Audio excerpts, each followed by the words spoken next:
नमस्कार, मी वृषाली पाटील बातमीपत्रात आपलं स्वागत करते। सुरुवात करूया एका महत्त्वाच्या ब्रेकिंग बातमीने। अजित पवार महाराष्ट्राचा दौरा करणार आहेत। निलेश लंकेंच्या पारनेर मतदारसंघातून या दौऱ्याची ते सुरुवात करणार आहेत, ही माहिती सध्या मिळते। अजित पवार यांचा लवकरच होणार आहे महाराष्ट्र दौरा।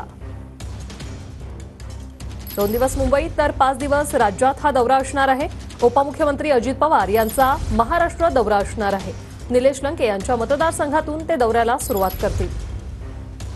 राष्ट्रीय अध्यक्ष अजितदादा पवार हे सोमवारी नगर जिल्ह्याचा दौरा करणार आहेत। तो दौरा त्यांचा पारनेरपासून सुरू होईल आणि पारनेरपासून सुरू होत असताना 10 ते 11 या वेळामध्ये पारनेरमधील महिलांशी ते संवाद करतील आणि ते संवाद करत असतानाच ही योजना, ह्या योजनेची अंमलबजावणी, त्याच्याबद्दलच्या महिलांच्या असलेल्या काही भावना असतील, काही प्रश्न असतील, काही अडचणी असतील तर त्या ठिकाणी मांडल्या जातील